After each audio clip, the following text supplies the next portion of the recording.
Shoham, Seva, Haïm, les Israéliens affluent sur Tinder au Liban. Il suffit d'ouvrir l'application pour voir défiler des profils de soldats israéliens à la recherche de relations courtes ou long terme. Et ces profils sont de plus en plus visibles alors que la guerre à Gaza s'est étendue dans le sud du Liban depuis le 8 octobre. Nos journalistes Layal Daher et Guillaume Dorandeux ont enquêté pendant près de 2 mois sur l'explosion de profils israéliens sur Tinder. Ils vous racontent.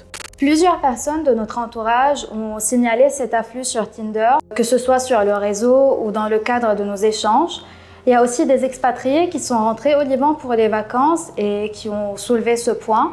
Ils étaient surtout étonnés de voir qu'il y avait autant d'Israéliens connectés à proximité. À Beyrouth, par exemple, il y en avait certains à moins d'1 kilomètre des internautes.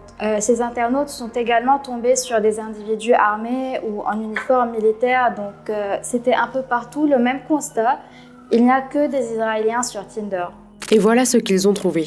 C'est dans les régions de Bint Jbeil et Beyrouth que le pourcentage de profils israéliens s'est avéré le plus élevé, avec respectivement 49 et 44% d'Israéliens présents mi-janvier sur l'application. Mais alors, quelles techniques rendent possible une telle localisation des soldats israéliens sur les territoires libanais et pourquoi une telle présence ? Donc nous, on est parti de 3 hypothèses de travail. La première, c'était que ces internautes utilisaient une version payante de l'application qui s'appelle Tinder Passport, mais c'est une hypothèse qu'on a écartée assez vite parce que, en fait, ça affiche la véritable distance des internautes.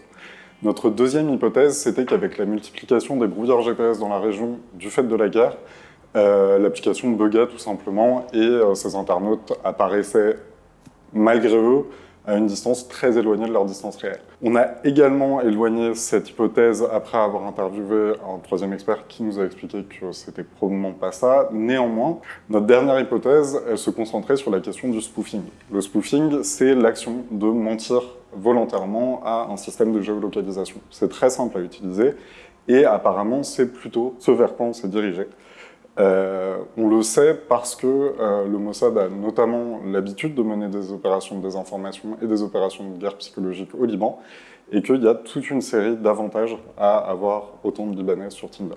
Alors qu'il est illégal pour les Libanais d'entrer directement en contact avec des Israéliens, que peuvent craindre les internautes libanais sur Tinder ? Selon les experts interrogés, la géolocalisation sur Tinder peut être utilisée pour des fins de renseignement par des agents du Mossad, parce qu'elle permet de suivre les déplacements des utilisateurs.